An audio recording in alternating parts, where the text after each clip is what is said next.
This woman was single all her life. Before she died, she confessed her love to the man she loved. I love you, Barnabas.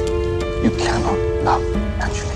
The woman shed tears, plunged her hand into her heart. She actually dug out her own heart. In the face of this beating heart, the man did not care. Eventually, the heart became fragmented, but the man looked at all this coldly without moving, because he knew that this witch did not deserve pity. The mind remembered more than 200 years ago. The woman's name was Angie. The man's name was Barnabas. Angie was the maid of Barnabas' house. Angie gave him everything she had. She confessed her love to him and was rejected. Angie felt insulted. She wanted to get back at this man. Barnabas didn't know that Angie was a witch in another capacity. To get back at him, Angie cast a spell that night. The seahorse fell from the wall and killed Barnabas' parents, while Barnabas was still dating a beautiful woman. This scene was seen by Angie again. The same day she again put the spell on the beautiful woman. That night, she walked to the cliff like she was possessed. In front of Barnabas, she jumped off the cliff.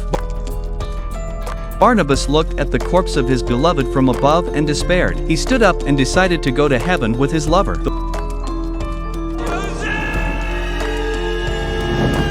The waves crashed against the rocks, but Barnabas was still alive and intact. It turned out that Angie had cast another spell. She wanted Barnabas to become a vampire and live forever. She wanted her to think of her loved one day and night like herself. Soon Angie organized the local residents to stop Barnabas. There's the monster!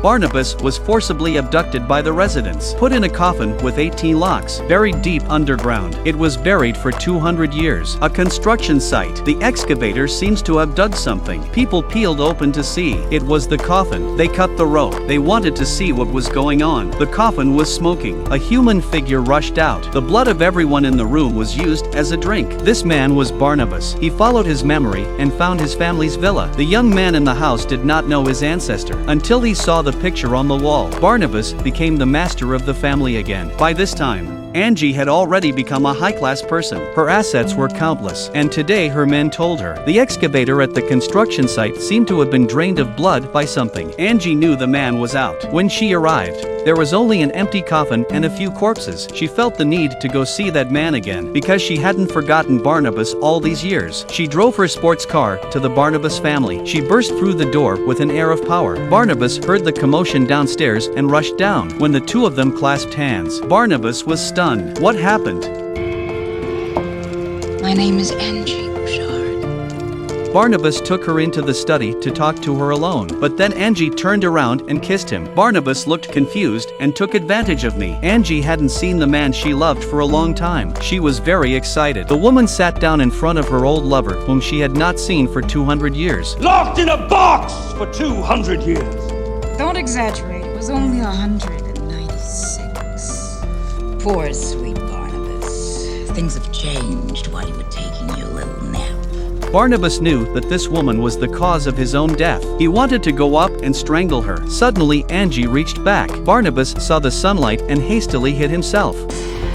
I've missed you. Barnabas knew that he was not a match for Angie yet. He wanted to get acquainted with the present before reviving the family business. But then he met a woman. Lisa. That Lisa looks exactly like his girlfriend 200 years ago. Soon Barnabas began to date her and fell in love. And all this without Angie's knowledge. Until the day she came to attend the Barnabas family party. She finds out that the man she loves is with someone else. Her face was cracked with anger. The next day she asked the man to her office. Since she couldn't have him, she chose to destroy him and prepared a cup of blood coffee for Barnabas. Angie still wanted Barnabas to be with her because they both have the power to live forever. Angie gave him two choices. Either you agree to roll this little pawn of mine side by side, partners and lovers, or I'll put you back in the box.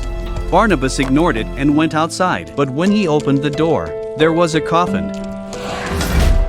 Chains directly to him tied up. Angie pushed the coffin and it fell heavily to the ground. It seems that this coffin has been prepared for him. Angie then took the car to the Barnabas property. He started to recite the incantation. Sleeping flame, I summon thee. To your form return. Make the night as bright as day and burn, baby, burn.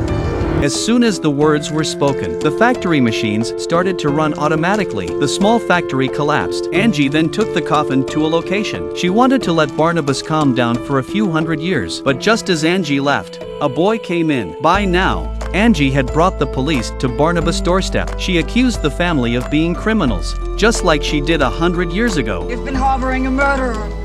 Arrest them. I shall go willingly. Barnabas came out. He walks up to Angie. He grabbed the little neck and gave Angie a direct bite. Angie stung. A direct slap made Barnabas fly 20 meters.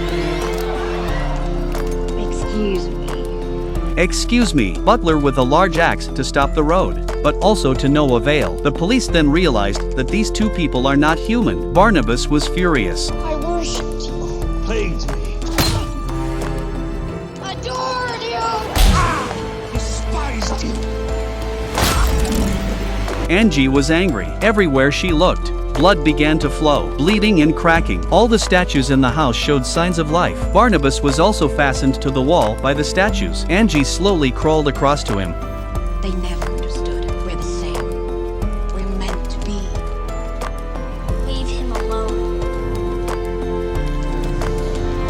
She decided to execute the child first, but just as she was about to do so, a spirit floated in. It was the spirit of the boy's dead mother. The spirit roared. A huge shockwave hung Angie from the lamp. Barnabas was able to get out of the trap. He told his family to evacuate the place. He himself walked to Angie.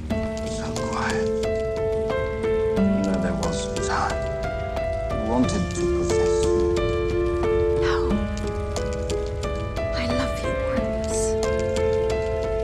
You cannot love Angelique. Angie was devastated. She pulled out her heart. Finally, the heart turned into pieces under the eyes of Barnabas.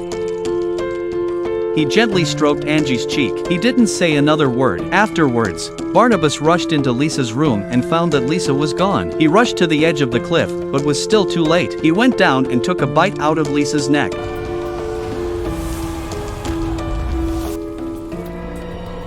Shortly afterwards, Lisa's eyes opened. Like Barnabas, she became an immortal vampire. But did Angie really disappear?